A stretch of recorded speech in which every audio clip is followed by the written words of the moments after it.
روح کا نہیں، یہ جسم کا بھی تھا۔ اور بطور خاص اس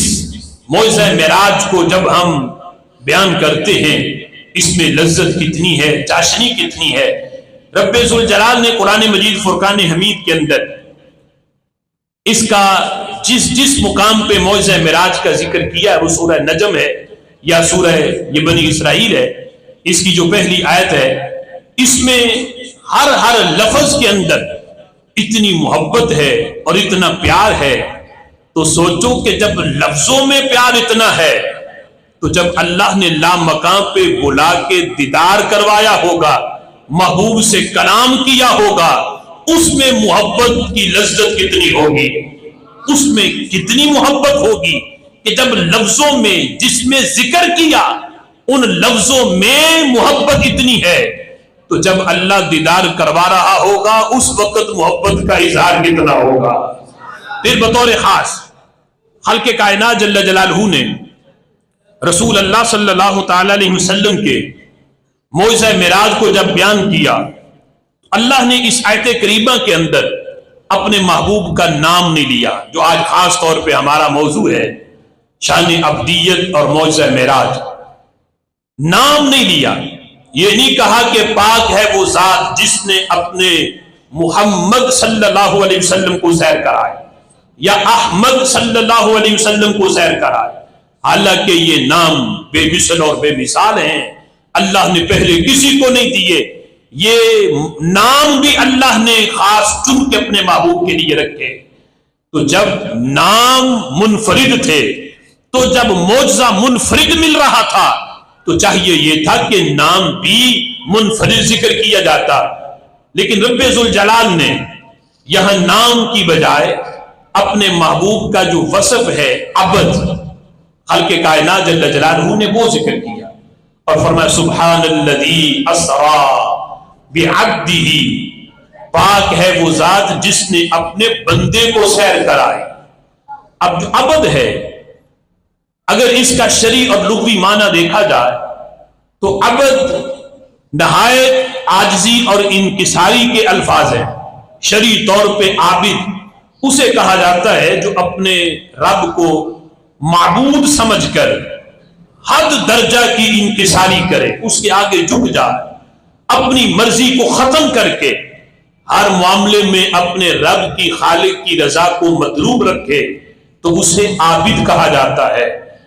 بلکہ ایک بزرگ فرماتے ہیں کہ میں نے اللہ کی بندگی کا جو سلیقہ ہے وہ ایک غلام سے سیکھا۔ کہتے میں بازار گیا غلام خریدنے کے لیے، تو میں نے جب غلام خریدا تو اس سے میں نے اس کا نام پوچھا، تو غلام نے کہا کہ میرا نام وہی ہے جس نام سے میرا آقا مجھے پکار دے، جس نام سے میرا آقا میرا مالک جو ہے وہ مجھے پکارے، میرا نام بھی وہی ہے۔ تو پھر اس نے پوچھا، بزرگ نے پوچھا غلام سے کھاتے کیا ہو؟ اس نے کہا جو میرا مالک مجھے کھلائے میں وہ کھاتا ہوں، جو میرا مالک پلائے وہ پلاتا ہوں۔ تمہاری رضا کیا ہے؟ اپنی کوئی رضا نہیں، میرے مالک کی رضا میں میری رضا ہے۔ وہ بزرگ کہتے ہیں کہ میں نے اس غلام کے ان جوابات سے اللہ کی بندگی کا سلیقہ سیکھا کہ جب ایک غلام اپنے مالک کی اس حد تک جو ہے وہ تابعداری کرتا ہے تو بندے کو چاہیے کہ وہ اپنی مرضی کو ختم کر کے اپنے خالق اور مالک کی رضا پہ چلے۔ یہی حقیقی عبدیت کی تعریف ہے۔ اور رسول اللہ صلی اللہ تعالی علیہ وسلم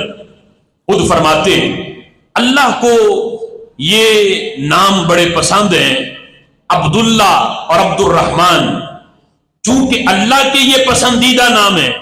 تو خالق کائنات جل جلالہ نے وہ نام، اگرچہ محمد اور احمد بھی اللہ کے پسندیدہ نام ہیں، لیکن عبدیت کے اندر جتنی اپنائیت ہے خالق کائنات جل جلالہ نے اپنے محبوب کا وہ وصف بیان کیا۔ اور حضرت عیسیٰ علیہ السلام نے جب اپنا تعارف کروایا تو انہوں نے بھی اس مقام کے اوپر یہی کہا تھا، جب آپ بالکل چند گھنٹے آپ کی ولادت کو ہوئے، آپ کی والدہ پہ تہمت لگ رہی تھی، تو آپ کی والدہ نے آپ کی طرف اشارہ کیا تو آپ نے بول کے کہا تھا کہ انی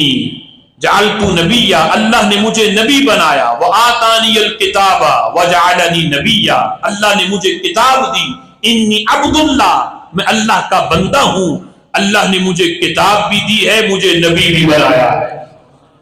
اس مقام پر بھی اللہ کے نبی نے عبداللہ کا لقب بولا،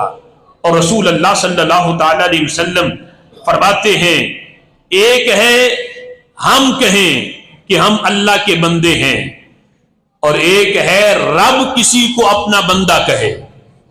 اس میں بڑا فرق ہے۔ ہم میں سے ہر بندہ، ہر انسان یہ کہے گا میں رب کا بندہ ہوں، لیکن اللہ جسے کہے عبدی، یہ میرا بندہ ہے، تو اس میں کمال زیادہ ہے۔ اسی لیے ڈاکٹر اقبال نے کہا تھا عبد دیگر عبد ہو چیزیں دیگر، ما سراپا منتظر ہو منتظر، کہ جتنے ایک ہے عبد، عبد اور ہے اور عبد ہو اور ہے، جتنے عبد ہیں وہ سارے رب کے منتظر ہیں، اور عبد ہو وہ ہے رب جس کا منتظر ہے۔ ہم عبد ہیں لیکن ہمیں انتظار ہے کہ ہمیں رب ملے، اور رب لا مکان پہ ہو کہ اپنے محبوب کا انتظار کرتا ہے، اور جبریل کو بھیجتا ہے جاؤ جبریل 70,000 فرشتوں کی بارات لے کے جاؤ، اور جا کے میرے محبوب سے کہو ان اللہ اشتاق الی لقائک یا رسول اللہ، اللہ رب ہو کے آپ کی ملاقات کا مشتاق ہے، رب ہو کے آپ کی ملاقات کا مشتاق ہے، منتظر ہے۔ خالق کائنات جل جلالہ نے عبدی ہی کا لفظ بول کے یہ واضح کیا،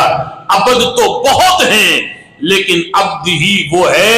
جب بھی اس آیت کے اندر ذکر آئے گا ذہن میں فوراً میرا محبوب ہی آئے گا۔